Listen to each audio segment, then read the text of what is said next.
ബാക്കി ഒരു പ്രശ്നം അയാളെ പറ്റി നാട്ടുകാർക്ക് പറയാനില്ല. എന്തോ ഒരു കടമുറിന്റെ പേരിൽ എന്തോ അങ്ങോട്ടും ഇങ്ങോട്ടും വർത്താനായി. മല്യമിറ്റിക്കാരെന്നോ ചർച്ച ചെയ്യാൻ പോയപ്പോ ഉപ്പര് പറഞ്ഞു അതങ്ങനെ കെട്ടെ, നിങ്ങൾ പയ്യിൽ ഇടപെടണ്ടെന്ന് പറഞ്ഞു. പിന്നെ ആരും അതിന് മെനക്കെട്ടില്ല. അപ്പൊ പെട്ടെന്ന് അറ്റാക്ക് വന്നു പോവുകയും ചെയ്തു. ഈ ഒരൊറ്റ കുഴപ്പം മതി എന്റെ നിങ്ങളെയും പരലോകത്ത് വലിയ സങ്കടമായി മാറാൻ. ഈ ദുനിയാവ് എപ്പോഴാ തീരാന്നൊന്നും പറയാൻ പറ്റൂല. ആ ബന്ധങ്ങളിൽ ഏറ്റവും മനോഹര ബന്ധമായിരുന്നു നമ്മൾ മാതാപിതാക്കളും മക്കളും തമ്മിലുള്ള ബന്ധം. ഒരുപക്ഷെ എന്റെ പ്രസംഗത്തിൽ തന്നെ നിങ്ങൾ അത് ഒരുപാട് കേട്ടിട്ടുണ്ടാകും. സത്യത്തിൽ ചതിക്കല്ലേ നമ്മളെ മാതാപിതാക്കളെ. ഇന്ന് നിങ്ങൾ ജീവിക്കുമ്പം കഷ്ടപ്പെടുമ്പം നിങ്ങൾക്കൊരു സ്വപ്നല്ലേ നിങ്ങളെ മക്കൾക്ക് വേണ്ടിയും. നിങ്ങൾ ഇത്രയും കഷ്ടപ്പെടുന്നതും നാട് വിട്ട് ജീവിക്കുന്നതും നിങ്ങളെ മക്കൾക്ക് വേണ്ടിയാന്ന് ഉറപ്പിച്ചു പറയൂലേ? ആ ഉറപ്പിച്ചു പറയുന്ന നിങ്ങൾക്കുള്ള ഒരു പ്രതീക്ഷ എന്താ? നാളെ മക്കൾ നിങ്ങൾക്കൊരു സമാധാനാവുന്നല്ലേ? ആ സമാധാനം നിങ്ങളെ കൊണ്ട് നിങ്ങളെ വാപ്പാക്കും ഉമ്മാക്കും കിട്ടിയിട്ടില്ലേ? ചതിക്കല്ലേ നമ്മളെ വാപ്പനെയും ഇമ്മനെയും. 4-5 മക്കളെ പോറ്റി വലുതാക്കിയിട്ടും ഒരു മക്കളിൽ നിന്നെങ്കിലും വാപ്പാക്ക് അങ്ങനെ ഉണ്ടാവും. 4 എണ്ണം നോക്കണമെന്നൊന്നും ഒരു വാപ്പാർക്ക് ഉണ്ടാവില്ല, ഒരുത്തനെങ്കിലും. പക്ഷെ മക്കൾക്ക് കണക്കുണ്ടാവും, 4 ആളും നോക്കണം. ഞാൻ നോക്കുകയാണെ പെങ്ങളും നോക്കണം, ഞാൻ നോക്കുകയാണെ കാക്കയും നോക്കണം. അത് നമ്മളെ കുടുസ് മനസ്സാ. വാപ്പയമ്മയും കരുതുന്നതേ ഒരാളെങ്കിലും നോക്കിയാ മതിയെന്ന, ഒരാളെങ്കിലും നോക്കിയാ മതിയെന്ന അല്ലേ? പലപ്പോഴും പല വാപ്പാരും പറയലുണ്ട്, മരിച്ചോ എന്ന സമയത്ത് വാപ്പ മോന്റെ കൈ പിടിച്ചിട്ട് പറയാ, മക്കളെ ഉപ്പ ഇതുവരെ ജീവിച്ചത് ഉമ്മാന്റെ ബലത്തിലാ, ഇനി ആ ഉമ്മാനെ ഞാൻ നിങ്ങളെ ഏൽപ്പിക്കുക കേട്ടോ. ഒരു വാപ്പാന്റെ സമാധാനാണ്. അവനാന്റെ വീട്ടിലുള്ള ഉമ്മാനെ ഏൽപ്പിച്ചു കൊടുക്കുമ്പോൾ കിട്ടുന്ന ഒരു സമാധാനം. കാരണം ആ ഉമ്മ യത്തീമാന്ന് വാപ്പക്കറിയാ, നോക്കാൻ ഇനി ആളില്ലാന്നറിയാ, ഓക്കെ ഇനി തിരിച്ചു പോയാൽ ഓളെ വാപ്പയിമ്മ ഇല്ലാന്നറിയാ. അങ്ങനെയല്ലേ എന്റെ നിങ്ങളെയും വാപ്പയൊക്കെ വീട്ടിലുള്ളത്. എന്റെ ഉമ്മാക്ക് ഇപ്പൊ പോകാൻ വീടില്ല, എന്റെ വാപ്പാക്ക് പോകാൻ വീടില്ല, അവർക്ക് വാപ്പയിമ്മ ഇല്ല. പിന്നെ അവസാനം നോക്കാനുള്ള പ്രതീക്ഷ ആരാ? മക്കളാ. ആ പ്രതീക്ഷയിലെ ആയുസ്സുള്ള കാലത്ത് അവര് ജീവിച്ച് പോറ്റി വലുതാക്കി സമ്പാദിച്ചെന്ന് എന്തിന്? ഈ കാണുന്ന തണ്ടും തടിയും പോലും ഒരു വാപ്പയമ്മയും നെഞ്ചു പിരിച്ചു നിന്ന ഫല. ആ പ്രതീക്ഷയെ ചതിക്കല്ലേ നമ്മൾ ചെയ്യുന്നത്? നമുക്കൊരു കുടുംബം ഉണ്ടായപ്പോ, നമുക്ക് കുറച്ച് സമ്പത്തുണ്ടായപ്പോ, സ്വന്തം വീട്ടിലുള്ള വാപ്പനെയും ഇമ്മനെയൊക്കെ. അസ്സലാമലൈക്കും. ക്ഷമിക്കണം, ഒരു അനൗൺസ്മെന്റ്. പുറത്ത് നിർത്തിയിട്ടുള്ള ഒരു ടൊയോട്ട കാർ നമ്പർ 31976 RAV4 ആണ്. Toyota number 31976. അതിൽ 2 കുട്ടികളുണ്ട്, മുതിർന്നവരാരുമില്ല. കുട്ടികൾ കരയുന്നുണ്ട്. ആരെങ്കിലും ഉത്തരവാദിത്തം ഉണ്ടെങ്കിൽ ഒന്ന് അങ്ങോട്ട് ചെല്ലണം. മറ്റൊരു സംഗതി, ഒരു വണ്ടി അടുത്തുള്ള വില്ലയുടെ വീടിന്റെ മുന്നിൽ നിർത്തിയിട്ടുണ്ട്. നമ്പർ, അതും ടൊയോട്ട വണ്ടിയാണ്, നമ്പർ 94874 കോഡ് M. അത് ആ വീട്ടിന്റെ മുന്നിൽ നിന്ന് മാറ്റി കൊടുക്കണം.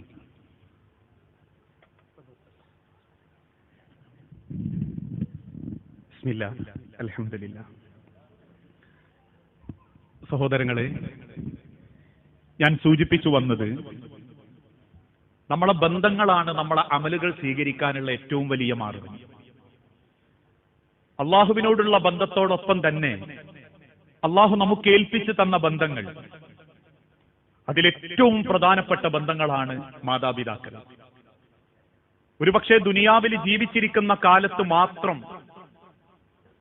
നാളെ പരലോകത്ത് അള്ളാഹുവിന്റെ കോടതിയിൽ നമുക്ക് ഏറ്റവും വലിയ ചോദ്യമായി അള്ളാഹു താല ഉന്നയിക്കുന്നതും നമ്മളെ മാതാപിതാക്കളുടെ കാര്യമാണ്. പല ആളുകളും ചോദിക്കാറുണ്ട്, വാപ്പന്റെയും ഉമ്മന്റെയും കാര്യത്തിൽ എന്തിനാ ഇത്രക്ക് വൈകാരികമായി സംസാരിക്കാറുള്ളത് എന്ന് ചോദിക്കാറുണ്ട്. അതിനൊരൊറ്റ കാരണമേ ഉള്ളൂ. ഞാനിപ്പോ ഓരോ ദിവസവും ഞാൻ എന്റേതായ അധ്വാനങ്ങൾ നടത്തുമ്പോൾ ഏതു വക്തിനും ഞാൻ പടച്ചവനോട് പ്രാർത്ഥിക്കുന്നത് ഒരൊറ്റ പ്രാർത്ഥനയിലൊന്ന്, എന്റെ മക്കൾക്കൊക്കെ ഒരു നല്ല സ്ഥാനം, ഒരു സ്ഥാനത്തെത്തിയിട്ട് എങ്ങനെ മരിപ്പിക്കാകെ റബ്ബേന. യത്തീമല്ലെങ്കിലും ഒരു യത്തീംഖാന പോലുള്ള സ്ഥാപനത്തിൽ പഠിക്കുമ്പോൾ മാസത്തിലെ 2ാമത്തെ ശനിയാഴ്ച കൂട്ടാൻ വരുന്ന അമ്മയും കൊണ്ടുപോകാൻ വരുന്ന വാപ്പനെയൊക്കെ കാണുമ്പോൾ മനസ്സിന് വലിയ സന്തോഷമായിരുന്നു. പക്ഷെ അന്ന് ഞങ്ങളുടെ കൂട്ടത്തിൽ പഠിക്കുന്ന പലരും പോകാൻ സ്ഥലമില്ലാതെ, ഒരു മാസത്തിൽ ഒരിക്കൽ പോലും പോകാൻ വീടില്ലാതെ, അവസാനം കൊല്ലത്തിലൊരിക്കലും മാത്രം വീട്ടിലേക്ക് പോകുന്നതൊക്കെ കാണുമ്പോൾ ഞാൻ പഠിപ്പിക്കുന്ന മക്കളോടും ഞാൻ പങ്കെടുക്കുന്ന സദസ്സിലും പറയാറുണ്ട്, വാപ്പയിമ്മയുള്ളൊക്കെ കാലാണ് സ്വർഗം. നമ്മളെ ജീവിതത്തിൽ നമ്മൾ ആരെന്ന് ചോദിക്കുമ്പോൾ പറയാനൊരു അഡ്രസ്സ്. ഞാനിപ്പോ ഇന്നലെയും പോലും പറഞ്ഞിട്ടുണ്ട് ഒരു പ്രസംഗത്തിൽ, എന്റെ വീട്ടിന്റെ നികുതി എത്രയാന്ന് എനിക്കറിയൂല, സമയമാകുമ്പോഴേക്കും വാപ്പ കൊണ്ടുപോയി അത് അടയ്ക്കും. എന്റെ വീട്ടിൽ എന്ത് വേണം, ഞാനൊരു വീടുണ്ടാക്കുമ്പോ പോലും അതിവിടെ മേൽനോട്ടം വഹിച്ചു നോക്കി നിന്ന് ഞാൻ അവിടെ എന്ത് ചെയ്യണമെന്ന് പോലും പറഞ്ഞു തരാൻ മറ്റൊരാളെക്കാളും എനിക്ക് മാർഗദർശിനിയായത് വാപ്പയാണ്. ഓരോ വാപ്പാരും നെഞ്ചി വിരിച്ചു നിന്ന ബലേ ഈ കാണുന്ന സർവ്വ മക്കളുടെയും ജീവിതത്തിലുള്ളൂ. ഒരുമ്മ പോലും സ്വപ്നം കണ്ടത് വാപ്പാന്റെ നെഞ്ചിന്റെ ബലത്തിലാണ്. ആ വാപ്പ വാർദ്ധക്യത്തിലെത്തുമ്പം ഒരുപക്ഷെ വാശിക്കാരനാകും, ഉമ്മ വാശിക്കാരാകും. ചെറുപ്പത്തിലെ വാശി വാർദ്ധക്യത്തിലും വരുന്ന ശാസ്ത്രം, വൈദ്യശാസ്ത്രം പറയുന്നതാണത്, സത്യാണത്. ചെറുപ്പത്തിൽ മക്കൾ വാശി കാണിക്കും. ചിലപ്പോൾ നമുക്ക് എടുക്കാനാവാതെ ആൾ നോക്കാം, നമ്മളെ മക്കളെ നമ്മൾ നിലത്ത് വെച്ചിട്ട് പറയും ഇനി അങ്ങ് നടന്നോ. നമ്മൾ പെണ്ണുങ്ങളൊപ്പനം കുറെ മുന്നോട്ട് നടന്നാലും ഒരടി നടക്കാണ്ട് ആ ചെറിയോൻ അവിടെ തന്നെ ഉണ്ടാവും. അവസാനം നമ്മൾ തോറ്റ് തിരിച്ചു വന്ന് ആ കുഞ്ഞനെടുത്തിട്ട് തിരിച്ചു നടക്കും. നമ്മൾ പറയും ഓൻ്റെ ഒരു വല്ലാത്ത വാശിട്ടോന്ന്. ഓനത് വാശിയല്ല, ഓന് പേടിയാ. നിങ്ങൾ അവനെ ഉപേക്ഷിക്കോ എന്നുള്ള പേടി. അതുകൊണ്ട് ഒരടി നടക്കാൻ ഒരു പേടിയാ. നിങ്ങളെ കൈമേൽ ഓന്റെ കൈ ഉണ്ടാവണം എന്നുള്ള ഒരു സന്തോഷാണ് അവിടെ നടക്കാൻ പോലും പ്രേരിപ്പിക്കാതെ നിങ്ങളെ തോളത്തിരിക്കാനുള്ള കാരണം. ഇതേ പേടിയാ വാപ്പാർക്കുമാർക്കും വയസ്സാകുമ്പോൾ ഉണ്ടാകുക. നിങ്ങൾ കളയോ എന്നുള്ള പേടി. ആ പേടി വരുമ്പോഴാ ചിലർ വാശിക്കാരാകുന്നത്. ആ പേടി വരുമ്പോഴാ ചില വാപ്പയമ്മയും ചില സമയത്തൊക്കെ വല്ലാണ്ട് വൈകാരികമായി പോകുന്നു. സ്നേഹക്കുറവുകൊണ്ടല്ല, മക്കളുടെ ഞങ്ങൾ ഒന്നിനും അല്ലാണ്ടായി പോകുമെന്ന്. 10-60 കൊല്ലം മക്കൾക്ക് വേണ്ടി ജീവിതം ബാക്കി വെച്ചിട്ടും പിന്നെ 10-20 കൊല്ലം ഏകാന്തതയും സങ്കടവും മാത്ര കൂട്ടത്തിലുള്ളതെങ്കിൽ അറിഞ്ഞിട്ടുണ്ടോ നമ്മൾ നമ്മളെ വാപ്പനെ പറ്റി? വാപ്പാക്കുള്ള വിഷമങ്ങളൊന്നും വാപ്പ പറയുന്നത് ഉമ്മാനോടാ, ഉമ്മ പറയുന്നത് വാപ്പാനോടാ. അതുകൊണ്ട് നമ്മളെ വീടുകളിലൊക്കെ പടച്ചോന്റെ ബർക്കത്തിറങ്ങുന്നത് ഞാൻ ഇപ്പോഴും പറയാറുണ്ട്. വാപ്പന്റെ ഇമ്മന്റെ ഒക്കെ ഒരു ബർക്കത്തുകൊണ്ടാ താങ്ങി നിർത്തപ്പെടുന്നത്. എല്ലാ രംഗത്തും, ഏത് രംഗത്തും ആ ഉമ്മാക്കും വാപ്പാക്കും ഒരു മനസ്സിന് സമാധാനം ഉണ്ടാക്കി യാത്രയാക്കിയാലുള്ളൊരു സ്വസ്ഥത എന്താന്ന് ചോദിച്ചാ പിന്നെ മരിക്കുന്നവരെ നമുക്കൊരു ബേജാറുണ്ടാവില്ല. ഇന്ന് ചില മക്കൾ പറയുന്ന അതാ, എന്റെ കച്ചവടം പൊളിഞ്ഞു ഉസ്താദേ, പക്ഷേ എന്റെ വാപ്പനെയും ഇമ്മനെയും നോക്കാത്തതിന്റെ പേരിലാണ് എനിക്കത് പറ്റിയെന്ന് എനിക്ക് ഇപ്പൊ ഉറപ്പില്ല. എന്താ, ഞാൻ അത്രക്ക് ഭംഗിയിലാ വാപ്പനെയും ഇമ്മനെയും നോക്കി, പക്ഷെ എന്റെ കച്ചവടമൊക്കെ പൊളിഞ്ഞു പോയിട്ടുണ്ട്. എന്നാലും ഓനൊരാശ്വാസം. ഇനി സൂക്കേടുള്ളവരും പറയും എനിക്ക് ഈ സൂക്കേട് വരാൻ കാരണം എന്റെ വാപ്പയുമ്മയും അല്ല, കാരണം എന്റെ കൈമന്ന് സന്തോഷത്തോടെ പോയോല എന്റെ വാപ്പയുമ്മയും. എന്നാൽ അതേ സ്ഥാനത്ത് ഇപ്പോഴും നെഞ്ചിന്റെ ഉള്ളിൽ ബേജാറുണ്ട് കിടക്കുന്ന മക്കളുണ്ട്. എന്തിന്റെ പേരില്? പടച്ചോനെ, ഇത് ബാപ്പന്റെയും ഇമ്മന്റെയും കുരുത്തക്കേടാണോ എന്നുള്ള ബേജാറ്. ആ ബേജാർ ഇന്നെങ്ങളെയും വിട്ടുപോവുക മണ്ണുക്ക് വെക്കുമ്പോഴാ. ആരെ? ഇന്നെങ്ങളെയും. അക്കാലം വരെ ഇനി ആയുസ്സുള്ളപ്പൊന്ന് പോയി കൈപിടിക്കാൻ പോലും ബാപ്പയുമ്മയും ജീവനോടല്ലെങ്കിൽ പിന്നെ ഓലെ കവറും പുറത്ത് പോയിട്ട് അങ്ങോട്ട് നെഞ്ചു പൊട്ടി കരഞ്ഞിട്ടൊന്നും ഒരു കാര്യവുമില്ല. അപ്പൊ അങ്ങനെയൊക്കെയാ ഇപ്പൊ ആ മാർഗത്തിൽ. ഇപ്പൊ അങ്ങനെ ഞാൻ പറയാറുണ്ട്, ബാപ്പ അമ്മ സ്നേഹമൊക്കെ ഇപ്പൊ ഫേസ്ബുക്കിലും വാട്സപ്പിലും ഒക്കെയാ. മാതൃദിനത്തിന്റെ അന്നൊക്കെ രാവിലെ തന്നെ അങ്ങോട്ട് ഉമ്മാന്റെ ഒപ്പം ഒരു ഫോട്ടോ എടുത്തിട്ട് ഫേസ്ബുക്കിലിടും. സ്നേഹത്തിന്റെ, കരുതലിന്റെ, കാരുണ്യത്തിന്റെ, വയറിന്റെ, 9 മാസത്തിന്റെ ഒരു 100 ലൈക്കും 150 ഷെയറും കിട്ടിയ ഓ ഹാപ്പി. ആ അമ്മാനെ പോയി നോക്കിയിട്ട് ഒരു കൊല്ലായി ഉണ്ടാവും. ഇതേപോലെ തന്നെ എല്ലാ രംഗത്തുള്ള ബന്ധങ്ങൾ, വാപ്പാന്റെ ബന്ധങ്ങൾ. വാപ്പ ഉപയോഗിക്കുന്ന മരുന്ന് ഏതാ അറിയോ? വാപ്പ സ്ഥിരം കാണിക്കുന്ന ഡോക്ടർ ഏതാ? ഉമ്മ കാണിക്കുന്ന ഡോക്ടർ ഏതാ? ഉമ്മാന്റെ റിസൾട്ടിൽ ഡോക്ടർ എഴുതിയതെന്താ? ചോദിച്ചിട്ടുണ്ടോ ഏതെങ്കിലും മക്കള്? മരിച്ചമ്മാനെ നോക്കിയിട്ട് വാപ്പനോട് പറഞ്ഞില്ലേ ഡോക്ടർ ഞാൻ പറഞ്ഞതല്ലേ ആ മക്കളെ അറിയിക്കണം, ഒന്ന് വേറെ ഏതെങ്കിലും ഹോസ്പിറ്റലിൽ കൊണ്ടുപോയി ചികിത്സിപ്പിക്കണമെന്ന്? വാപ്പ പറഞ്ഞു മക്കളെ എന്നെ തരുന്നതിന് കണക്ക് അറിയാമോ ഡോക്ടറെ, ഇനിയിപ്പോ ദൂടി പറഞ്ഞിട്ട് ഞാളെ ആ പൊരേന്ന് പുറത്താക്കണ്ടെന്ന് കരുതിയിട്ടാ. പൊള്ളു ഇളയോന്റെ പൊരയിലാ, ഓൻ എങ്ങനെയോ നോക്കിയാട്, ഓനും കൂടി ഒഴിവാക്കിയാ പിന്നെ പോകാൻ പൊരല്ല. ഇങ്ങനത്തെ ഒക്കെ ഒരു വാപ്പന്റെ ഇമ്മന്റെയും മക്കളാണെങ്കിലേ നിങ്ങൾ കൊട്ടാരുണ്ടാക്കാൻ മത്സരിച്ചോളി, സ്വൈര്യം പടച്ചോൻ തരൂല. അത് അള്ളാഹു പറഞ്ഞ വാക്കാ, ദുനിയാവ് പടച്ചോൻ തരുന്നതാണ്. ഹുക്കൂക്കൽ ഉമ്മഹാത്ത്, ഖബറിൽ പോലും പടച്ചോൻ ഒരു സ്വൈര്യം തരൂല. ബന്ധങ്ങളിൽ ഏറ്റവും മനോഹരത. വാപ്പാക്കൊന്നും കൈമൽ 5 പൈസ അല്ലെങ്കിൽ ആദ്യം വാപ്പാനെക്കൊന്ന് പരിഗണിക്കണം. വാപ്പാന്റെ മുതൽമേൽ കൊട്ടാരുണ്ടാക്കിയോല പലരും. ഉള്ള പറമ്പ് നോക്കിയിട്ട് വാപ്പ പറഞ്ഞ് അവിടെ ഉണ്ടാക്കിക്കോ പോരാന്ന്. ആ വീട്ടിലാകണ്ടാകുന്ന 5-8 തെങ്ങ് ഓന്റെ പറമ്പിലാപ്പെട്ട് 3 എണ്ണം അനിയന്റെ പറമ്പിൽ, 2 എണ്ണം അനിയന്റെ പറമ്പിൽ. അവസാനം വാപ്പ തറവാട്ടിൽ പൊലിഞ്ഞു വീഴാനായ പൊരയിലിരിക്കുക. ചെലവിന് എവിടുന്ന? ഓന്റെ പറമ്പിൽ ഓൻ തേങ്ങൽപ്പിക്കും, മറ്റോന്റെ പറമ്പിൽ ഓൻ തേങ്ങൽപ്പിക്കും, ഓന്റെ പറമ്പിൽ ഓൻ തേങ്ങൽപ്പിക്കും. ഒരു 5 നയാ പൈസ വാപ്പാന്റെ കൈമേലില്ല. കോടികൾ ഉണ്ടാക്കാനൊന്നുമല്ല. ഒന്ന് പള്ളിക്ക് വരുമ്പോൾ പേരക്കുട്ടിക്ക് കൈമേൽ ഒരു മുട്ടായി വാങ്ങി കൊടുക്കാൻ പോലും ഒരു 5 പൈസന്റെ ഗതി ഇല്ലാണ്ട് ഒരു കാലത്ത് രാജാക്കന്മാരെ പോലെ ജീവിച്ചവരായിരുന്നു മാതാപിതാക്കള്. ഉമ്മുള്ള കാലത്ത് നമ്മൾ ധനികരാ, ഉമ്മുള്ള കാലത്ത് നമ്മൾ ശക്തരുവാ. കാരണം ഉമ്മുള്ളപ്പം മരിക്കാൻ പറ്റിയാലുണ്ടല്ലോ, ഞാനൊക്കെ വിശ്വസിക്കുന്നുണ്ട് സ്വർഗായിരിക്കും. കാരണം ഒരു ഉമ്മാന്റെ പ്രാർത്ഥന പഠിച്ചോൻ തള്ളൂല, ഒരു ഉമ്മാന്റെ ശാപവും പഠിച്ചോൻ തള്ളൂല. ജീവിച്ചിരിക്കുന്ന കാലത്ത് പല മക്കളെയും ശക്തരായി കൊണ്ടെടുക്കുന്നതേ തന്റെ 95-ാമത്തെ വയസ്സിലും തന്റെ 78 വയസ്സുള്ള ബീരാൻകുട്ടിക്ക് വേണ്ടിയിട്ട് ഉമ്മ പറയാ, പക്ഷേ ബീരാനിങ്ങി ദീർഘായുസ് കൊടുക്കണേ. ആ വാപ്പനെയും ഇമ്മനെയും മനസ്സിലാക്കാത്ത കോടികൾ ഉണ്ടാക്കിയിട്ട് പെണ്ണുങ്ങൾ ഇങ്ങോട്ട് കൊണ്ടുവന്ന് രാജകീയ ജീവിതം നയിച്ചിട്ട് എന്താ കാര്യം? ഞാൻ കുറ്റം പറയല്ലോ. ആകപ്പോ മുസ്ലിം ഉമ്മത്തിൽ ശറയ്യായ മതമൊക്കെ ചിലർ പഠിക്കുന്നത് പെണ്ണുങ്ങൾ ഗൾഫ് കൊണ്ടുപോകുന്നതിലും അനന്തര സ്വത്തിൽ ആംഗ്ലമാർക്ക് കിട്ടുന്നതിലൊക്കെയാണ്. അതേ ഉള്ളൂ ശറയ്യായ. വാപ്പനെ ഇമ്മനെ നാട്ടിൽ ഒറ്റക്കിട്ടിട്ടോ ഗൾഫിക്ക് പെണ്ണുങ്ങൾ കൊണ്ടുവരും. എന്നോട് നാട്ടുകാർ വെച്ച് പള്ളി കമ്മിറ്റിക്കാർ അതെന്താ അങ്ങനെ? 4 മാസത്തിലധികം പെണ്ണുങ്ങളെ പിരിഞ്ഞിരിക്കാൻ പാടില്ല എന്ന് ഉമർ ഇബ്നുൽ ഖത്താബിന്റെ കൽപ്പന ഉണ്ട്. അപ്പൊ വാപ്പനെ ഇമ്മനെ പിരിഞ്ഞിരിക്കാനോ? ഒരു രാത്രി പിരിഞ്ഞിരിക്കാൻ വന്ന സ്വഹാബിനോട് അള്ളാന്റെ ഹബീബ് പറഞ്ഞു, തിരിച്ചു പോ, വാപ്പനെയും ഇമ്മനെയും നോക്കിയാൽ മതി, ഇനി ഹിജ്റക്കും വരണ്ട ജിഹാദിനും വരണ്ട. അങ്ങനെയാണല്ലോ ഇപ്പൊ ശറയ്യായ മതവിധിയൊക്കെ നമുക്ക് താല്പര്യമുള്ളതിൽ മാത്ര. പെൺകുട്ടികൾ മാത്രമുള്ള ഒരു വാപ്പാന്റെ സ്വത്ത് ആർക്കൊക്കെ പോവും? ആ വാപ്പ മരിച്ചാൽ വാപ്പാന്റെ അനിയന് പോകും, ഏട്ടന് പോകും. കാരണം എന്താ? ആ വാപ്പാക്ക് ആകെ 2 പെൺകുട്ടികളോ 3 പെൺകുട്ടികളോ ഉള്ളത്. പെൺമക്കൾ മാത്രമാണെങ്കിൽ സ്വത്ത് വാപ്പാന്റെ ഏട്ടനും അനിയനും പോകും. അത് ശറാ. അത് മാത്രമേ ചിലർക്ക് അറിയൂ. അതുകൊണ്ട് തന്നെ മരിച്ച കാക്കാന്റെ സ്വത്ത് വാങ്ങിക്കാൻ എന്തോ ഒരു ആവേശ. പെൺകുട്ടികളൊക്കെ എഴുതി കഴിഞ്ഞതിന് ശേഷം ഒലിയാരോട് പറയും, ശറ നിയമപ്രകാരം ഞങ്ങൾക്കുള്ള ഇപ്പൊ എത്രയുണ്ടാകുക, അത് നിങ്ങൾ മാറ്റിക്കുകയാണ്. എന്തിനാപ്പ ആങ്ങൾക്ക് ഏട്ടനും അനിയനും ശറയിൽ നിയമം വെച്ചെന്നറിയോ? ഈ മരിച്ചോയോന്റെ മക്കൾക്ക് നിങ്ങൾ വാപ്പയാവാനാ. നിങ്ങളെ മുതൽ എടുക്കാൻ നിങ്ങൾക്ക് പറ്റുന്നില്ലേ? ആ മരിച്ചോയ സാധുവിന്റെ സ്വത്ത് എടുത്തിട്ടെങ്കിലും ആ മക്കൾക്ക് നിങ്ങൾ വാപ്പയാവണം. പറ്റില്ലേ? ആ സ്വത്ത് നിങ്ങൾ വാങ്ങാൻ പോലും പാടില്ല. ഇന്ന് ശറ നിയമം എല്ലാവർക്കും അറിയാം. കിട്ടാനുള്ള ഇങ്ങോട്ട് കിട്ടാനുള്ള അങ്ങോട്ട് കൊടുക്കാനുള്ളതിനെ പറ്റി പഠനവും ഇല്ല, ചോദ്യവും ഇല്ല. ജീവിച്ചിരിക്കുമ്പം വാപ്പണ്ട്, മകൻ മരിച്ചുപോയി, മകന്റെ മക്കൾക്ക് സ്വത്തില്ല. മകന്റെ മക്കൾക്ക് സ്വത്തില്ല എന്ന് പറയാനുള്ള ഒരു കാരണം കൂടി എന്താണെന്നറിയോ? ആ മക്കൾക്ക് വേണമെങ്കിൽ വല്യാപ്പാക്ക് വസിയത്ത് ചെയ്തേക്കാം. ഇസ്ലാമിന്റെ അനന്തരാവകാശ നിയമപ്രകാരം അനന്തരം കിട്ടുന്ന മക്കൾക്ക് വസിയത്ത് ചെയ്തേക്കാൻ പാടില്ല. എന്നാൽ അനന്തരം കിട്ടാത്തവർക്ക് വസിയത്ത് ചെയ്തേക്കാൻ പറ്റും. അപ്പൊ ഈ വാപ്പ ചിന്തിക്കേണ്ടത് എന്താ?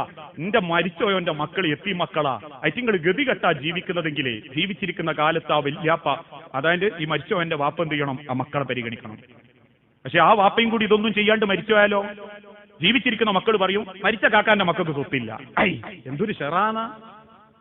ആൾക്കാർക്ക് അത് മതി, എന്നിട്ട് കിട്ടാനുള്ളത്. ഞാനിത് കുറ്റായിട്ട് പറയല്ലോ, തിരിച്ചറിയാൻ വേണ്ടി പറയാ. അതുകൊണ്ട് തന്നെ ആ കുടുംബത്തിലൊക്കെ ബന്ധങ്ങളിലൊക്കെ വാപ്പുള്ള കാലത്ത് നമ്മൾ ആരാ? ധനികരാ, ധനാഢ്യരാ നമ്മള്. അതുകൊണ്ടാണല്ലോ തോളത്തെത്തുനിന്ന് തോണ്ടിയിട്ടിപ്പ നാളെ മദ്രസയിൽ പരിപാടി ഉണ്ട്, ആ പാദ്യൊന്ന് ചാടിയാലും പിറ്റേന്ന് പൈസ മേശപ്പുറത്തുണ്ടാവും. വാപ്പുള്ള കാലത്തുള്ള ധനികരായിരുന്നു ഞാനുങ്ങളൊക്കെ. ഇനി ഇതേപോലെ തന്നെ രക്ഷിതാക്കളോടും പറയാ, മക്കളോടൊന്നും വേർതിരിവ് കാണിക്കരുത്. ഈ പറഞ്ഞ അനന്തര സ്വത്തിലൊക്കെ പല വാപ്പാരും കള്ളത്തരം കാണിക്കുന്നുണ്ട്. ഏതോ മക്കള് ദീനായന്റെ പേരിൽ, മുജാഹിദായന്റെ പേരിൽ സ്വത്ത് കൊടുക്കാത്തത് കഴിഞ്ഞ ദിവസവും നമ്മൾ കേട്ടു. എന്താ കാരണം?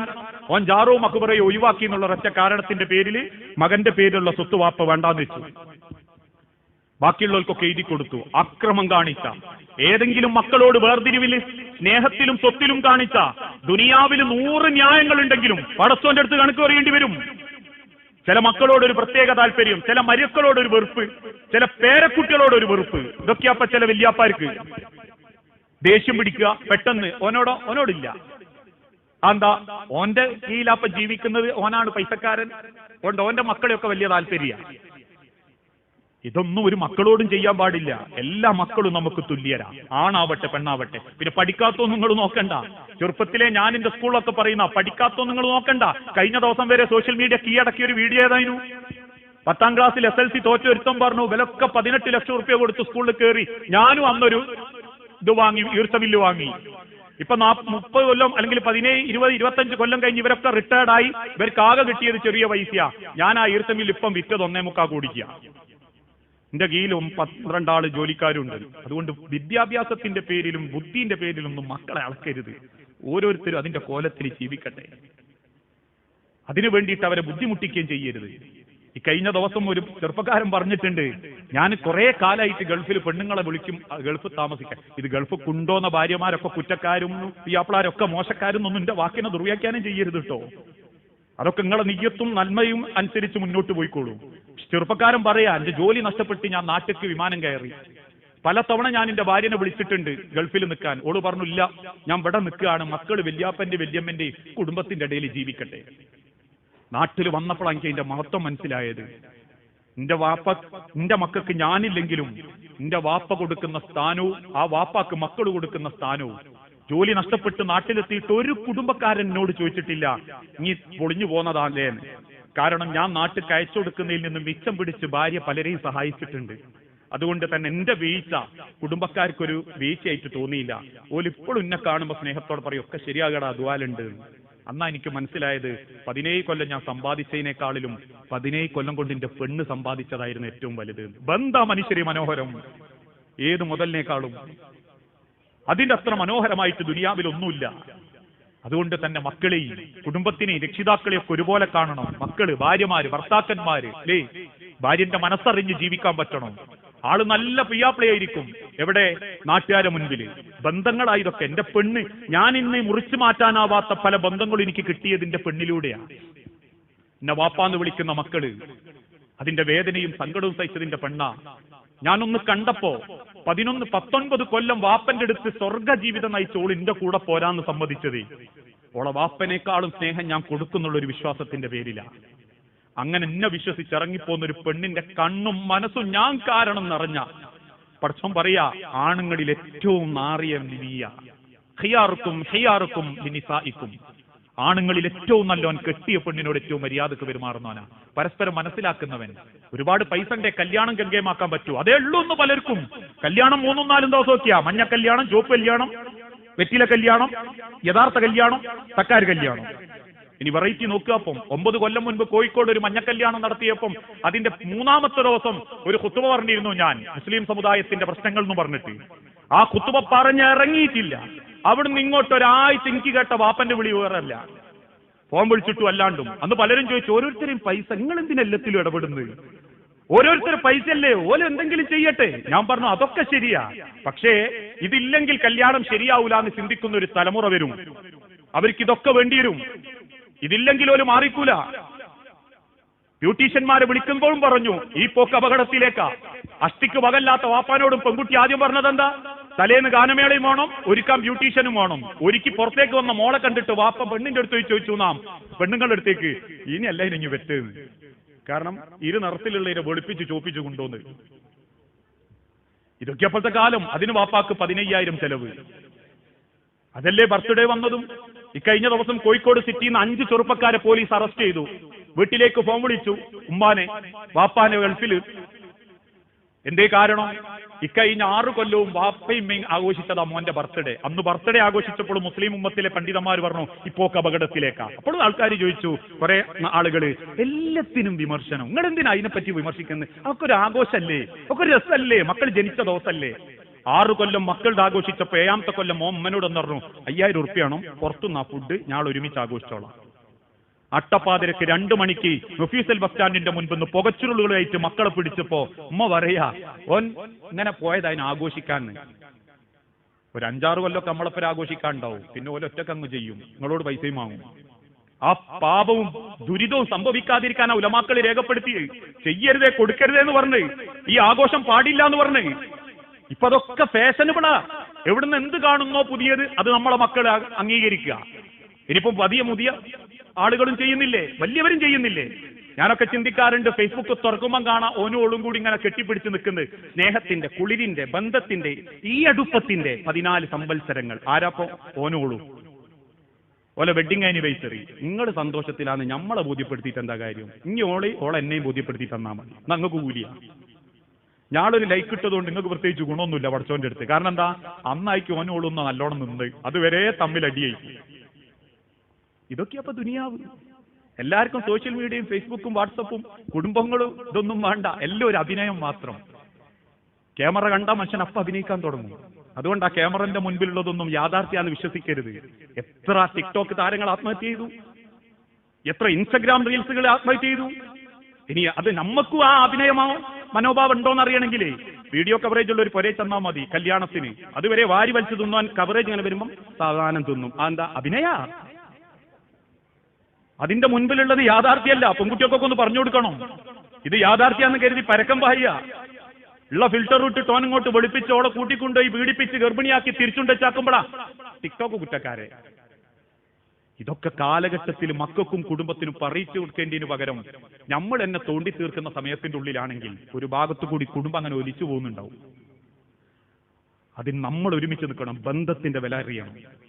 നാളെ പടച്ചോൻ ചോദിക്കാനുള്ള ഒരു ബന്ധം എന്റെ കൂട്ടത്തിൽ പടച്ചോൻ തന്നതെന്ന് ചിന്തിക്കണം.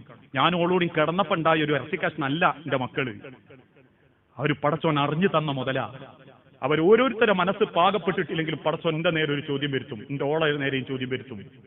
രണ്ടുപേരെയും മുൻനിർത്തിയിട്ട് മക്കളെ നിർത്തിയിട്ട് അള്ള വിചാരണ ചെയ്യും. അതുകൊണ്ടാ മദീന പള്ളിയിൽ ഒരു ആയത്ത് കേൾക്കുമ്പോഴേക്കും സഹാബത്ത് കരഞ്ഞ്, യാ അയ്യുഹല്ലദീന ആമനു ഖു അൻഫുസകും വഅഹ്ലീകും നാറാ വഖൂദുഹൻ നാസു വൽ ഹിജാറ അലൈഹാ മലായികത്തുൻ ഇലാദുൻ ശിദാദുൻ ലാ യഅസൂനല്ലാഹ മാ അമറഹും വയഫ്അലൂന മാ യുഅ്മറൂൻ.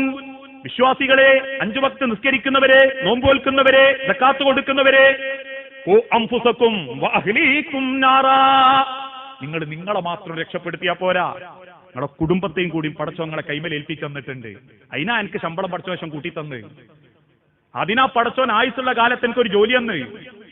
എനിക്ക് കിട്ടുന്ന 10-50,000 രൂപ ശമ്പളേ എന്നെ മാത്രം തന്നതല്ല, എന്റെ കുടുംബത്തെ കൊണ്ടടക്കാൻ പടച്ചോൻ എനിക്ക് തന്നതാണെങ്കിൽ ആ തന്ന റബ്ബിനോട് എനിക്ക് ഉത്തരവാദിത്തം ആ മക്കളെ ആ നിലക്ക് കൊണ്ടടക്കാൻ. ആ ഒരു തിരിച്ചറിവാണ് കുടുംബം. ആ ബന്ധങ്ങൾ നന്നാക്കിയിട്ടില്ലേ ഓന്റെ അമലുകളൊന്നും പടച്ചോന്റെ അടുത്ത് അങ്ങനെ സ്വീകരിക്കൂല. ഞാനൊക്കെ പലപ്പോഴും തമാശക്ക് പറയാറുണ്ട്, ചിലപ്പോ കുത്തുബക്കൊക്കെ കയറുമ്പോൾ ചിലർ കൈ പിടിച്ചിട്ട്, പ്രസംഗത്തിനൊക്കെ പോകുമ്പോൾ കൈ പിടിച്ചിട്ട് പറയും, ഉസ്താദേ ഒരു കാര്യമുണ്ട്. ഞാൻ ചോദിക്കും, എന്തേ? നിങ്ങൾ പ്രസംഗത്തിന്റെ ഇടയിൽ പെണ്ണുങ്ങളോട് പിയാപ്ലാരിയൊക്കെ നല്ലോണം നോക്കാൻ പറയണം കേട്ടോ. ഞാൻ ചോദിച്ചു അതെന്താ? അല്ല ഒന്നുമില്ല, തിങ്കളാഴ്ച കെവിന്റെ ക്ലാസ്, ചൊവ്വാഴ്ച നിങ്ങളെ ക്ലാസിന്റെ, ബുധനാഴ്ച ബഷീർ മൊലുവിന്റെ ക്ലാസ്, വ്യാഴാഴ്ച CD ടവറിലെ ക്ലാസ്. എനിക്കൊരിറക്ക് വെള്ളം കിട്ടണേ ഇപ്പൊ ഹോട്ടലിൽ തന്നെ പോകണം. അങ്ങനത്തെ ഒരു ദീനില്ല, അങ്ങനത്തെ ഒരു ദീൻ ഇസ്ലാമിലില്ല. കെട്ടിയ പെണ്ണിനെയും ആണിനെയും മനസ്സമാധാനത്തിൽ നോക്കാനും വാപ്പനെയും ഇമ്മനെയും നോക്കാൻ പറ്റാത്തവൻ ദീനീ പ്രവർത്തനത്തിന് ഇറങ്ങരുത്. അത് അഭിനയ. നാട് നന്നാക്കാൻ വെച്ചിട്ടറിയില്ല, ആദ്യം നന്നാവട്ടെ എന്നിട്ട് നാട് നന്നാക്കാൻ ഇറങ്ങിയാൽ അതിന്റെ അർത്ഥങ്ങൾ ദൈവത്തിന് ഇറങ്ങരുത് എന്നല്ലോ. അവനാന്റെ സ്വഭാവമൊക്കെ ഒന്ന് മാറ്റണം എന്നാണ് പറഞ്ഞതിന്റെ അർത്ഥം. നാട്ടിൽ നല്ല സുജായിയായിരിക്കും, എല്ലാ രംഗത്തും മുൻപന്തിയിലുണ്ടാകും. വാപ്പയും ഈ നാട്ടിലോ എന്ന് ജീവിക്കുകയാണെങ്കിൽ പിന്നെ ഓൻ ഏത് നാട്ടിൽ കടന്ന് ഇസ്ലാഹി പ്രവർത്തനം നടത്തിയിട്ടും കാര്യമല്ല. ആ തിരിച്ചറിവാണ് മനുഷ്യരെ മതം, ആ തിരിച്ചറിവാണ് ഇസ്ലാം, ആ തിരിച്ചറിവാണ് കുടുംബം. ആ കുടുംബമാണ് മറ്റെന്തിനേക്കാളും നമുക്ക് മനോഹരമായിട്ട് ജീവിക്കാൻ സന്തോഷം തരുന്നത്. അതോടൊപ്പം തന്നെ സമ്പത്ത് നന്നാവണം. ഇന്നാർത്തിയ മനുഷ്യനെ ആരെ പറ്റിച്ചും പൈസ ഉണ്ടാക്കുക, ഏത് കൊള്ളരുതായ്മകൾക്കും മനുഷ്യൻ പിന്നാലെ പോകാൻ റെഡിയാ. അതുകൊണ്ടാണല്ലോ ആർക്കും എന്തിനും ഏത് മതം പോലും ഇന്ന് വിൽപ്പന ചരക്ക, കോടികൾ ഉണ്ടാക്കാൻ പറ്റും. ഞാൻ ഖുതുബ പറയുന്ന ആ ഭാഗത്തുള്ള പിൻവാമ്പുറത്തുള്ള മറ്റൊരു പള്ളിന്റെ ചുമരുമേൽ ഇപ്പോഴും ഉണ്ട് ഒരു ബോർഡ്. ഏതാ ബോർഡ്? മദീനയിലേക്ക് 2 കോടി സ്വലാത്ത് കയറ്റി അയക്കുന്നു, ഒരു സ്വലാത്തിന് 100 റുപ്യ. ഇത് ഏത് വണ്ടിയിലാണ് കൊണ്ടുപോകാൻ അള്ളാഹുവാലോ. ഞാനും എനിക്ക് ഇത് ഉപയോഗപ്പെടുത്താൻ പറ്റും. ഇപ്പൊ അങ്ങനെ എല്ലാവരും, ഞാൻ എല്ലാവരും കൂടിയായിട്ട് പറഞ്ഞു, ഞാൻ നിങ്ങളെ കുറെ കുറ്റം പറഞ്ഞു എന്നുള്ളതല്ല. അത്യാവശ്യം പ്രസംഗിക്കാനും ജനങ്ങളുടെ ഇടയിൽ സ്വാധീനം ഉണ്ടെങ്കിൽ ഞാൻ പറയാ, ഒരു പുതിയ ബിസിനസ് ഉണ്ട്. എന്തിനാ? പോത്തിനെ ഹരിയാനയിൽ നിന്ന് വരുത്തി കറന്ന് പാലും വിൽക്കും, ചാണകവും വിൽക്കും, പോത്തിനെയും വിൽക്കും. നിങ്ങൾ ഓരോരുത്തരും 10 ലക്ഷം റുപ്യ ഇൻവെസ്റ്റ് ചെയ്യണം. ജീവിതത്തിൽ ഞാനൊരു പോത്തിനെ പോറ്റിയില്ല, ഒരു പോത്തിനെ കറന്നിട്ടില്ല, ഒരു പോത്തിനെ ഏതെങ്കിലും തരത്തിൽ അതിന്റെ സൂക്കേടോ കാര്യങ്ങളോ ഒന്നും എനിക്ക് അറിയാല. പക്ഷെ എനിക്ക് എന്താ ഉള്ളത്? ജനങ്ങൾ കുറെ ആൾ എന്നെ സ്നേഹിക്കുന്നുണ്ട്, ഓരോ പൈസ ഇന്ത്യയിലേക്ക് ആക്കാൻ പറ്റും. അവസാനം വാങ്ങി വെച്ച് കോടികളായി. ഇത് പൊളിക്കേണ്ടത് ഇതിന്റെ ആവശ്യം തന്നെയായി. കാരണം എന്താ? തന്നോലേന്ന് എടുത്ത് തിരിച്ചൊക്കെ 2-3 മാസം തരും, പിന്നെ ഇത് പൊളിക്കണം, എന്നിട്ട് എനിക്ക് ഇതുമായിട്ട് രക്ഷപ്പെടണം. അവസാനം ലാഭത്തിലായത് ഹലാലാന്ന് ഏതെങ്കിലും ഒരു ആയത്തോ അല്ലെങ്കിൽ ഏതോ, ഇപ്പൊ കോഴിക്കോട് ഒരുത്താൻ 3 കോടി റുപ്യ പറ്റിച്ചു പോയപ്പം ഓൻ പറഞ്ഞ ഒരു പണ്ഡിതനെ എവിടെയാന്ന് വെച്ചാൽ ദയൂർബന്ദിലെങ്ങാനുള്ള ഒരു പണ്ഡിതന. അവിടെ അന്വേഷിച്ച് നോക്കുമ്പോ അങ്ങനെ ഒരു പണ്ഡിതൻ തന്നെയല്ല. അപ്പൊ അങ്ങനെ മതിയല്ലോ, ഇന്ന പണ്ഡിതൻ പറഞ്ഞിട്ടുണ്ട് ഒരു വചനവും, ഇയാൾ പറഞ്ഞിട്ടുണ്ട്. ഇത് പിന്നെ മൊയ്ലിയാമാരോട് ചോദിക്കൂല. എന്താ? അഥവാ മൊയ്ലിയാർ പറയാ അത് ഹറാമാട്ടോ, ആ സമ്പാദ്യം നമുക്ക് പറ്റൂല, അങ്ങനെ ഒരു ഇൻവെസ്റ്റ് ചെയ്യാൻ പാടില്ല എന്ന് മൊയ്ലിയാമാര് പറഞ്ഞാൽ പിന്നെ കൊടുക്കാൻ പറ്റൂല. പക്ഷെ ഈ ഹദീസ് കണ്ടപ്പോ സമാധാനവും കഴിയും, ഓൻ കൊണ്ട് ചുട്ടു. ഇപ്പൊ പൊളിഞ്ഞപ്പോ നമ്മളെടുത്ത് നിന്നിട്ട് പറയാ ഇത് ഓൻ പറ്റിച്ചു പോയി, നിങ്ങൾ ദുആ ഇരിക്കണം കേട്ടോ. അപ്പൊ ഇത് കൊടുക്കുമ്പോ എനിക്ക് ചോദിച്ചുകൂടാ അതിനത് ഹക്കോബാത്തിലോന്ന്. അപ്പൊ മൗലവിമാര് പറയും ഇത് തെറ്റാണ്, അങ്ങനെ ഒന്നും ഇടപെടാൻ പാടില്ല, അങ്ങനെ കിട്ടുന്നൊന്നും ഹലാലാവൂലാന്ന് കേൾക്കാനുള്ള ബേജാറുകൊണ്ട് ആരോടും ചോദിക്കാണ്ടിട്ടു. ഇട്ടത് പോയി എന്ന് കണ്ടപ്പോ പിന്നെ മൗലവിമാരോടും സംഘടനയോടും ദേഷ്യ. ഇതാപ്പോഴത്തെ കാലം. ആർക്കും പൈസ ഉണ്ടാക്കാൻ പറ്റും, മതം വിൽക്കാം, ദീന് വിൽക്കാം, ഇനി അല്ലാത്തവർക്ക് എന്തും കൊള്ളലാഭെടുത്തിട്ടുണ്ടാക്കാം. മറ്റൊരു ഇന്ന് ലോകത്തിന്റെ പോക്ക് 2 വാക്കുകളിലാ: ലാഭം കിട്ടിയാൽ എന്തും ചെയ്യാൻ മനുഷ്യൻ റെഡിയാണ്. അങ്ങനെ ലാഭം ഉണ്ടാക്കുന്നതും സമ്പാദിച്ചുണ്ടാക്കുന്നതും ഒക്കെ സ്വന്തം കുടുംബത്തിന് തിന്നാൻ കൊടുത്താലേ അതത്ര പെട്ടെന്നൊന്നും ദഹിച്ചിട്ട് മണ്ണോട് ചേരൂലട്ടോ. അള്ളാഹു പറഞ്ഞൊരു വാക്കുണ്ട്, ലാ തസൂലു ഖദമ അബ്ദൻ യൗമൽ ഖിയാമ. പരലോകത്ത് റബ്ബിന്റെ കോടതിയിൽ ഒരടി മുൻപോട്ട് വെക്കണേ. അള്ളാഹു ചോദിക്കും, മിൻ ഐന ഇക്തസബഹു വഫീമ അൻഫഖഹു. നീ എവിടെ നിന്നൊക്കെ സമ്പാദിച്ചു, എവിടെയൊക്കെ ചെലവാക്കി. ആ അളവും അള്ളാഹുവിനോട് പറഞ്ഞിട്ടല്ലാതെ നിനക്കൊരു കാലിന്റെ അടി മുൻപോട്ട് വെക്കാൻ പറ്റൂല. മുതലുണ്ടാക്കാൻ എളുപ്പ. കള്ളത്തരം പറയുന്ന ഒരു നാവും കുറച്ച് തന്ത്രം ഉണ്ടെങ്കിൽ ഏതൊരുത്തന്റെ പോക്കലിട്ട പൈസയും നമ്മളെ പോക്കറ്റിൽ എത്തിക്കാൻ പറ്റും. അതുകൊണ്ടാണല്ലോ പടച്ചോന്റെ ദുനിയാവ് വെട്ടിപ്പിടിച്ച് വേലി കെട്ടിത്തിരിച്ച് കൊള്ളലാഭം എടുക്കുന്നവര്, അതേപോലെ തന്നെ സർവ്വതിലും മായം ചേർക്കുന്നവര്. ഞാൻ എന്റെ ഒരു പ്രസംഗത്തിൽ പറഞ്ഞത് അനുഭവത്തിന്റെ കഥയാ. ഒരു സാധു പൊരണ്ടാക്കാൻ നോക്കി, അവസാനം മെയിൻ വാർപ്പിന്റെ 68ാമത്തെ ചാക്ക് സിമന്റിന്റെ വാർപ്പിന്റെ ഇടയിൽ പൊര അടന്ന് വീണുക. പരിശോധിച്ച ശാസ്ത്രഗോളം അഥവാ പഞ്ചായത്ത് അധികൃതർ പറഞ്ഞു, പ്രശ്നം കല്ലില. 11.25 ഇഞ്ചേ കല്ലുള്ളൂ. ഒരു കല്ലിന് വേണ്ടത് സർക്കാർ നിയമപ്രകാരം 13 ഇഞ്ചാണ്. എന്നാലും സർക്കാരൊക്കെ പറഞ്ഞു ഒരു 12 വേണം. ഇതൊരു കുഴിന്ന് കുറെ കിട്ടാൻ വേണ്ടിയിട്ട് 11.25 ഇഞ്ച് അലുവ കഷ്ണം മാതിരിയുള്ളു. ഈ സാധുവിന് രാത്രി കൊണ്ട് ചിറക്കി, പകലത് കെട്ടി, 4 ദിവസം കഴിഞ്ഞ് വാർപ്പിന്റെ അന്ന് പൊളിഞ്ഞങ്ങോട്ട് വീണു. ആ ഒരു പൊരന്റെ മുൻപിന്ന് ആ പെണ്ണും മക്കളും ബാപ്പയും നെഞ്ചുപൊട്ടി കരയുമ്പോ കണ്ണീരിന്റെ ഒരു തുള്ളി മതി മനുഷ്യരെ. ഇടയാളനായോൻ, കമ്മീഷൻ പറ്റിയോനൊക്കെ നശിച്ചു പോയ. ഇന്ന് പൈസ ഉണ്ടാക്കാൻ ആർത്തി പിടിച്ചുകൂടുക. ഇനി പൈസ മനുഷ്യന് സമാധാനം തന്നിട്ടുണ്ടോ? പൈസ ഉള്ളവർക്ക് ആർക്കെങ്കിലും ദുനിയാവിൽ ശാശ്വതമായിട്ട് ജീവിക്കാൻ പറ്റിയിട്ടുണ്ടോ? പൈസക്ക് പൈസ വേണം, പക്ഷെ അത് ഹക്കായാ മതി, ഹലാലായാ മതി. ഈ പ്രസംഗം നാളെ ആരെങ്കിലും ഒന്ന് അപ്ലോഡ് ചെയ്യുമ്പോൾ അതിന്റെ അടിയിൽ ഫസ്റ്റ് ചോദ്യം എന്താ അറിയോ? വലിയാരെ പൈസക്ക് പൈസ ഉണ്ട്, നിങ്ങൾ വരുമോ? ഇതാ ചോദ്യം. പൈസക്ക് പൈസ വേണം, അത് ഹക്കാവണമെന്നേ പറഞ്ഞിട്ടുള്ളൂ. ആളെ പറ്റിച്ചിട്ടുണ്ടാക്കരുത്. അങ്ങനെ ഉണ്ടാക്കിയതൊന്നും തടിമ പിടിക്കുകയില്ല, നിലനിൽക്കുകയില്ല. അതിപ്പൊക്കെ ശരീരത്തിലും കൈമലും ബാങ്കിലും ഒക്കെ ഉണ്ടാവും. പക്ഷെ ഒന്നായിട്ട് കുത്തിയൊലിച്ചു പോകുന്ന ഒരു യാത്രയിൽ അന്ന് നീ സമ്പാദിച്ചതിനെ പറ്റിയൊക്കെ ഖേദിക്കും. അന്ന് എന്റെ ഹക്കായതിനു വേണ്ടിയിട്ട് ഇങ്ങി കരയും. ഈ മുതലുമ്മൽ ഹക്കും ബാത്തിലും നോക്കാത്തവന് ദുനിയാവിൽ പടച്ചം കൊടുക്കുന്ന ആദ്യത്തെ ശിക്ഷയാണത്. സ്വന്തം മുതലൊരു ഹക്കും ബാത്തിലുണ്ടത്. വേറെ ചിലരുണ്ട് നല്ലോണം സമ്പാദിക്കും, പക്ഷെ പിശുക്കന്മാരായിരിക്കും. ഒരാൾക്ക് എന്തെങ്കിലും ഒരു ഗുണം ചെയ്യാന്നുള്ളത് ഭയങ്കരതായിരിക്കും. അപ്പൊ അവിടെയും ദീനിനൊക്കെ മറയാക്കുന്നവരുണ്ട്. കല്യാണമൊക്കെ സംഘടിപ്പിക്കും, എന്നിട്ടോ ആളുകൾക്ക് വായിൽ വെക്കാൻ പറ്റാത്ത ഭക്ഷണമൊക്കെ ഉണ്ടാക്കുക. ഇനി ആരെങ്കിലും തക്കരിച്ചു കൊണ്ടുപോകുന്നും കരുതുക. മൗലവിമാരെ അല്ലെങ്കിൽ വേറെ ആരെങ്കിലും ഒക്കെ ഒന്ന് ക്ഷണിച്ച് വീട്ടിൽ തൽക്കാരത്തിന് കൊണ്ടുപോയി നോക്കുമ്പോൾ എന്തോ ഒരു സാധാരണ ഭക്ഷണം ഉണ്ടാകുക. എന്നിട്ട് മുമ്പൊരു വർഷന നമ്മൾ ലാളിത്യം കാണിക്കണമല്ലോ. അതുകൊണ്ട് നിങ്ങൾ ഞാളെന്തെങ്കിലും ഓവർ ഉണ്ടാക്കിയാൽ നിങ്ങൾ കുറ്റം പറയാണ്ടിരിക്കാൻ വേണ്ടി അവനാന്റെ കാര്യത്തിനോ യഥേഷ്ടം പൈസ വാരി വരും. ആർക്കും കൊടുക്കാൻ വേണ്ടിയിട്ടല്ല, പിശുക്കത്തരം ആ സമ്പത്തിനെ മോചിപ്പിക്കൂല. ഒരു മുഅ്മിനിന്റെ മനസ്സിൽ പിശുക്കും വിശ്വാസവും ഒരുമിച്ചുണ്ടാവില്ല. വിശ്വാസമുണ്ടോ പിശുക്കുണ്ടാവില്ല, പിശുക്കുണ്ടോ വിശ്വാസം ഉണ്ടാവില്ല. ഇന്നെല്ലാത്തിനും ഒരു കൊടുക്കണ്ടേ. ദീനീപരമായ കാര്യത്തിന് സ്വന്തം കുടുംബത്തിൽ പോലും ചെലവാക്കാത്തവരുണ്ട്. ചില പിയാപ്ലാരൊക്കെ ഭാര്യമാരായി പോയതിന്റെ പേരിൽ അസഹനീയമായ ദുസ്സഹമായ ജീവിതം നയിക്കുന്നവരുണ്ട്. തിന്നതിന് കൂലി, തിന്നതിന് കണക്ക്, വാങ്ങിയതിന് കണക്ക്, എന്തിനും കണക്ക്. കുറ്റപ്പെടുത്തുക, കുടുംബത്തിനെ കുറ്റപ്പെടുത്തുക, ഭാര്യനെ കുറ്റപ്പെടുത്തുക, എല്ലാത്തിലും. ഈ പറഞ്ഞതിന്റെ അർത്ഥം അഹങ്കാരിയായിട്ട് ജീവിക്കണം എന്നല്ല. അവനാന്റെ മുതലേ പടച്ചോന്റെ പ്രവാചകൻ സല്ലല്ലാഹു അലൈഹി വസല്ലം പറഞ്ഞിട്ടുണ്ട്, അള്ളാഹുവിന് ഇഷ്ട അള്ളാഹ് തന്ന മുതൽ നിങ്ങളുടെ ജീവിതത്തിൽ കാണുന്നത്. അവിടെ നിങ്ങൾ പിശുക്കും ദാരിദ്ര്യവും അഭിനയിച്ച് ജീവിക്കണമെന്നില്ല. അതിന്റെ അർത്ഥം അഹങ്കാരിയായിട്ട് വാരി വലിച്ച് ജീവിതത്തെ ആസ്വദിക്കണമെന്നുമല്ല. ചില ഭാര്യമാരൊക്കെ പറയും, സാധേ ഇങ്ങനെ ഒരു പിശുക്കന് എന്തെങ്കിലും ഒന്ന് വാങ്ങിത്തന്നാ പിന്നെ അതിനെപ്പറ്റി പറച്ചില്, എന്തെങ്കിലും വാങ്ങാൻ പോയാൽ അതിനെപ്പറ്റി പറച്ചില്. എല്ലാ കാര്യത്തിലും മക്കളോടും കുടുംബത്തിനോടൊക്കെ പിശുക്ക്. ഞാൻ അവസാനിപ്പിക്കുക, സമയം എത്രയോ നീണ്ടു. അതുകൊണ്ട് സമ്പത്ത് നന്നായാലേ ചെയ്യുന്ന അമൽ അള്ളാന്റെ അടുത്ത് സ്വീകരിക്കൂ. ഹറാമായ ഒരു വറ്റിന്റെ ശരീരത്തിലുണ്ടെങ്കിൽ, ഞാൻ എപ്പോഴും എല്ലാവരോടും പറയുന്നതാണ്, ഹറാമായ ഒരു വറ്റ് നമ്മളെ ശരീരത്തിലുണ്ടെങ്കിൽ ഉണ്ടാവരുതേ എന്ന് പ്രാർത്ഥിക്കല. വേറെന്ത് ശരീരത്തിലുണ്ടായാലും പടച്ചോനെ അത് ചികിത്സിച്ച് മാറ്റാൻ പറ്റും. പക്ഷെ എന്റെ ബ്ലഡിൽ ഓരോ സെക്കൻഡിലും ഈ കൈവിരലിന്റെ അറ്റത്ത് നിന്ന് കിഡ്നിയിൽ വന്ന് ശുദ്ധീകരിച്ച് തിരിച്ചോടുന്ന ബ്ലഡിലെങ്ങാനും ഒരു തുള്ളി ബ്ലഡ് എങ്ങാനും ഹറാമുണ്ടെങ്കിൽ എന്റെ ശരീരം പടച്ചോന്റെ സ്വർഗം കാണൂലെന്ന. ആ രക്തം എവിടെയുള്ളതെന്ന് എനിക്ക് പറയാനും പറ്റൂല. എല്ലാ ഭാഗത്തേക്കും എന്റെ ബ്ലഡ് പോകുന്നുണ്ട്. അതുകൊണ്ട് ആ പടച്ചോൻ അങ്ങനെ തന്നെ പറഞ്ഞു, ആ ബ്ലഡ് ശരീരത്തിലുള്ളവൻ പടച്ചോന്റെ സ്വർഗം കാണൂല. ഇഭാഗത്ത് മാത്രമേ ആ ബ്ലഡ് ഉള്ളെങ്കിൽ എനിക്ക് ഇവിടെ അങ്ങ് മുറിച്ചാന്നാ മതിയായിരുന്നു ചിന്തിച്ചു. അത് ശരീരത്തിൽ ഹക്കല്ലാത്ത അള്ളാഹ് കൊടുക്കുന്ന ശിക്ഷയാണ്. അതെത്ര ഞാൻ നിസ്കരിച്ച് നോമ്പ് വെച്ചിട്ടും ഹക്കല്ലാത്ത ശരീരത്തിലായിട്ട് അള്ളാനെ കണ്ടുമുട്ടുന്നതെങ്കിൽ, അതുകൊണ്ട് ഈ വരാനിരിക്കുന്ന ഒരു പരിശുദ്ധ റമദാനിൽ റബ്ബിനെ അറിഞ്ഞ് തവക്കുല് ചെയ്ത് പാപങ്ങളും തിന്മകളും റബ്ബിന്റെ മുൻപിൽ ഏറ്റുപറഞ്ഞ് ബന്ധങ്ങൾ നന്നാക്കി ഒരാളുടെയും ഹക്കല്ലാത്ത പൈസ ഉപയോഗിക്കില്ല എന്നുറപ്പിച്ച് നേരും നെറിയോടെയും സമ്പാദിച്ച സമ്പത്തുകളുമായി അള്ളാഹുവിന്റെ മാർഗത്തിൽ നിങ്ങളൊന്ന് നിയ്യത്ത് വെച്ച് ഇറങ്ങി നോക്കൂ. പടച്ചോൻ ആ മാറ്റം നമുക്ക് കാണിച്ചു തരും. അല്ലെങ്കിൽ നോമ്പ് 26 ആകുമ്പോഴേക്ക് തന്നെ തുടങ്ങും. അൽഹംദുലില്ലാ 4 ദിവസം കൂടി കഴിഞ്ഞാൽ അതാണ് തീർന്ന്. നാട്ടുകാരോടും കുടുംബക്കാരോടും പറയും, എത്ര പെട്ടെന്നാ നോമ്പ് കഴിഞ്ഞു പോയത്. അതൊരു സമാധാനത്തിന്റെ വർത്താനാ. ഇനി ഏതോ വിചാരിച്ചാലും 4 എണ്ണേ ഉള്ളൂ എന്നുള്ളത്.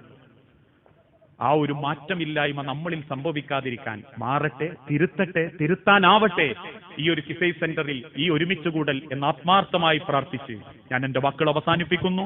അറിഞ്ഞും അറിയാതെയും ചെയ്തു കൂട്ടിയിട്ടുള്ള സർവ്വ തെറ്റുകുറ്റങ്ങളും പുറത്ത് അള്ളാഹുവിന്റെ സ്വർഗത്തിൽ ഇതേ രൂപത്തിൽ അള്ളാഹു നമ്മളെ ഒരുമിപ്പിച്ചു കൂട്ടുമാറാകട്ടെ. അള്ളാഹുവെ, മക്കളില്ലാതെ പരീക്ഷിക്കപ്പെടുന്ന ഒരുപാട് കുടുംബങ്ങളുണ്ട് റബ്ബേ.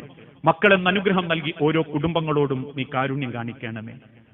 സാമ്പത്തിക ഇടപാടുകളിൽ ഹക്കും ബാത്തിലും ഇല്ലാത്തതെന്തെങ്കിലും സംഭവിച്ചു പോയിട്ടുണ്ടെങ്കിൽ നാദാ, ഹക്കിലേക്ക് ചേർന്ന് നിൽക്കാനും നല്ലൊരു ഹക്കായ ജീവിത സമ്പാദ്യത്തോടുകൂടി നിന്നെ കണ്ടുമുട്ടാനും ഞങ്ങൾക്ക് ഓരോരുത്തർക്കും നീ തൗഫീക്ക് നൽകണമേ.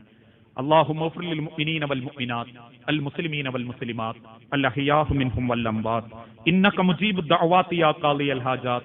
اللهم أعز الإسلام والمسلمين وأذل الشرك والمشركين. اللهم أجرنا من النار. اللهم أجرنا من النار. اللهم أجرنا من النار. അള്ളാഹുവെ, പ്രാർത്ഥിക്കണമെന്ന് വസിയത്ത് തന്നവരുണ്ട്.